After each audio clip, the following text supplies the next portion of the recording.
What's up? Welcome back to Networking with Nyko. So we are finally here the morning of surgery, y'all. If y'all did not realize, today is November 22nd, 2021, and we are about to get bottom surgery. It is 5:20 p.m. 5:20 a.m. I got well rested. Mom over there did not sleep at all because every time I woke up, she was up watching something. So anyway, that's on her. Yeah, that's about it. We're about to go into the hospital because I got to be there for 5:30, and we're gonna go check in, and then I'll see if I can make a TikTok in my gown. Not too sure if they'll allow me to, but I'll record as much as I can and keep y'all updated. I'll see y'all soon.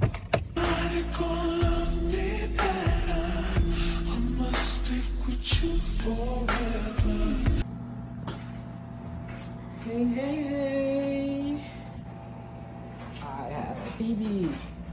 how you feeling? Pretty good. Pretty good. You ain't feeling no pain, and painkillers working, huh? They gave me fentanyl. Alright, welcome back to Networking with Nyko. Alright, so this is literally the first episodes that I've made since literally the first video that you guys are going to see, or the first clip you guys are going to see with me literally in the car before surgery. This is literally the first video, or the first part segment that I'm making after the surgery. It's been a minute, let's just say.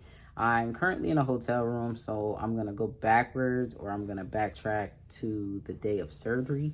The day of surgery, of course, I have that clip that I talked about going into the surgery, getting it processed and everything for you guys. And I would have checked back in with y'all. Well, I really couldn't really check back in with y'all because I had a lot to do. Starting with checking in, then ending with me getting wheeled back with some propofol or fentanyl, whatever it was. So I really didn't have as much time as I thought I would to record while I was getting dressed because everything happened so quick. I guess it's because it was early in the morning. But at any rate, of course, you guys know that I went with my mom. So she did get some videos and some clippings. You guys hear her phone in the background. Of course, she's in the background every time I'm recording. So just bear with me if you guys hear any sounds or anything. So I can start with basically the surgery was a success. The first night, they did wheel me to ICU. So the first 3 days, you have to be in ICU. I was in ICU for the first 72 hours, basically. And the first night, like I was saying, is my surgery started at 7:30-ish. They did give my mom a panic scare call at probably around 8 o'clock after they had already wheeled me back and my mom was in the car waiting. They did call because I forgot to send in my laparoscopic hysterectomy paperwork. So make sure, for all you trans men out here that are about to do their surgery, make sure you let your doctor know what kind of surgery you did, because I don't know if you guys seen my last video. Wow, my dad just called me. This is just bad. Cut, I'll be back. A few moments later. All right, y'all, welcome back. I'm sorry about that. I got a phone call and I got interrupted. But anyway, back to what I was saying. So the first night in ICU, you have to spend the first 24 hours without eating and drinking. You can't drink water. You can't even get ice chips. That is something that they do not tell you. There was no loophole. They didn't tell me. I was miserable because, of course, as you guys know, the night before surgery, I had to do a liquid diet. The problem with the liquid diet is literally it's a liquid diet. You don't have substance in your stomach. You literally drink Miralax all god dang day and have Dulcolax in your system. I threw up that night or that day during that time because I had chugged it, but you were supposed to chug it because they gave you a time frame to finish it. So it was just all the way bad, and I was just very hyped for after surgery for me to be able to, eat. So anyway, as they were rolling me, which I have a little clip that I'll show you guys, as my mom caught a little clip of them rolling me from the operating room to the ICU. As they were rolling me, I was definitely imagining food. And then when I got hooked up to all the wires and everything, they literally broke it down to me that they can get me whatever I want besides food and water. Now, I just felt deprived of everything because all I wanted was food or water. There was a tube in my throat for at least 8 hours plus, and they refused to give me water. So I just feel like that was kind of like the roughest part of my treatment, the roughest thing that I went through. Surgery wise, it wasn't that hard. It wasn't that bad. I mean, I don't remember any of it. So I can't even tell you guys how I felt. I just know when I woke up, I was super groggy. I wasn't in pain when I woke up. I had to work on my breathing. It seems like every time I wake up from anesthesia, I have breathing issues, but I think it's because of my anxiety. So they normally hold me at least an hour after the surgery to make sure that I'm breathing properly. I do remember them letting me speak to my mom while I was in the recovery room, recovering before they started to wheel me down to the ICU. But like I said, you stay in ICU for at least 3 days. When you're in the ICU for those 3 days, they're monitoring you every hour on the hour. That means they're giving you pain meds, they're checking your vitals, they're checking your temperature to make sure you don't have a fever. They also change my pee bag very often. Basically, you are a baby patient, basically, in ICU, especially for the first 24 hours, because that's the critical hours where they want to check on you to make sure that your fallow does not die, or aka your penis, it does not die. And I think that's pretty cool. I loved all my doctors, all my nurses that I ran into. The first nurse that I had on the first night did kind of clash with me, because I just felt like, I don't feel like she was incompetent, but I just felt like she didn't trust her gut. Like, a lot of the medications that I had, I've never had before. So it was a little different for me on a scale with the medicines. Like, I wasn't used to, I guess, the Percocets, because normally when I did top surgery, I didn't take the Percocets the way I was supposed to, because I wasn't in that much pain. And I guess it's more so, even with the laparoscopic hysterectomy, I didn't take my Percocet the way I was supposed to either, because I wasn't in pain. But this pain, I actually was in pain. It was always a scale of 7 to 8, maybe a 9. But it wasn't consistent pain. So that's what I want to keep with you guys, for y'all to know that it's not consistent pain. It's just pain that would come and go. And they gave me medicine that suppressed the pain. It wasn't like they just left me there to be in pain. The one key that they always told me is, anytime they offered me pain meds, just take it, because it will ease it. They wanted to catch the pain before the pain got any worse. So they were very good with that. They were very good with checking in on me. But that first nurse, she kind of just gave me a little vibe that I really wasn't feeling, because I found out I am allergic to an anxiety medicine called lorazepam. What is it? With an N. Lorazepam. Yeah. I'm gonna insert it over here, because I'm struggling here, guys. But anyway, I found out that I'm allergic to it because when you do this surgery and you do have anxiety, they do give you the top anxiety pill, I guess.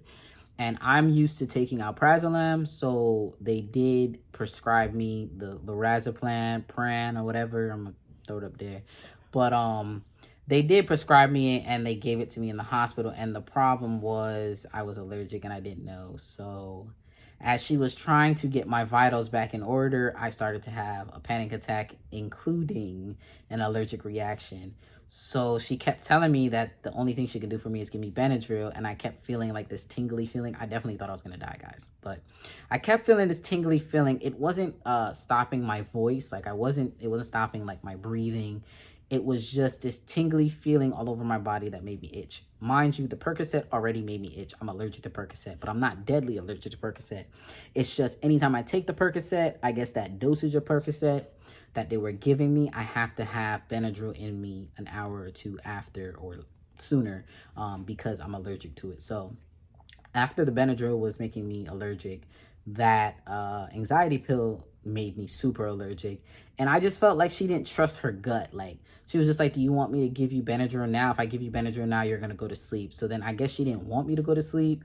I didn't really understand what was going on, because I'm still in ICU and I'm still trying to figure out what is going on. So long story short, we ended up getting the Benadryl shot through my IV. And I did, like, kind of crash right there, but I felt better. So we found out that I was definitely deadly allergic to that anxiety medicine, and I can't take it ever again. So I stopped taking it, and I went back to my alprazolam they were giving me. So that was the only scare that I really had during the first night of recovery. Overall, the recovery was great. That first night and the nights in ICU. What else can I tell y'all about the nights in ICU? I was in bed for the first 3 days in ICU. They didn't feed me. I said that already. They did feed me the next day, though. They gave me, like, a list of stuff that I can get morning, noon, and night. But I wasn't really too hungry then, if that makes sense. Ooh, but they did have this icicle thing. It was like a Italian ice. Yes, it was lime flavored. It was the bomb. So I kept eating it like every second of the day. I wanted it. I was like, can you give me some more? And it was like, sure, we can get you whatever you want. So that was a highlight of my day, being in the ICU. They definitely did take care of me the way I needed to be taken care of. Or, I mean, spoiled me, whatever. But it's a very small office. So shout out to Dr. Santucci and his group of nurses. They really did what they had to do with me.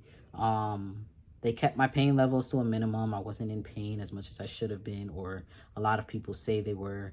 But they did keep my pain levels low. I did get a fever for the first 3 nights, but it wasn't as bad. They monitored it. They gave me the Tylenol. They gave me the medicine that was needed to tolerate it. It only seemed like I was getting a fever only at nighttime. So let's just keep that in mind. It was only at nighttime I did get a fever. So I guess a fever is natural or is normal. So yeah, overall, the ICU wasn't bad. My mom stayed with me the whole time, of course, monitoring what was going on. Funny story, we did have one nurse that kind of traumatized me in the ICU. He had this limp that very much scared me, because I just felt like he was gonna fall on my new penis. And I just had like a terrible flashing every time he came around me that he would just fall, because he was trying not to limp, but he had a limp, so he would drag his leg. It was just a lot that was going on the second night of ICU. But overall, my nurses were still the bomb. Like, I can't doubt them or down them that they weren't the bomb. They didn't do their best. That's just my episodes that I do remember from like the in and outs of sleep. I did sleep very good the first couple nights too, because they gave me medicine and they kept me on medicine. But yeah, that's my nights of ICU after surgery. The surgery was very much successful for the first 3 nights of ICU. In the next video, I will talk about the nights after the ICU and how my recovery went and stuff like that. So definitely stay tuned. If you guys haven't already, make sure you guys hit that subscribe button. Make sure you guys hit that bell. And make sure you guys hit that like button to stay tuned to all my latest videos.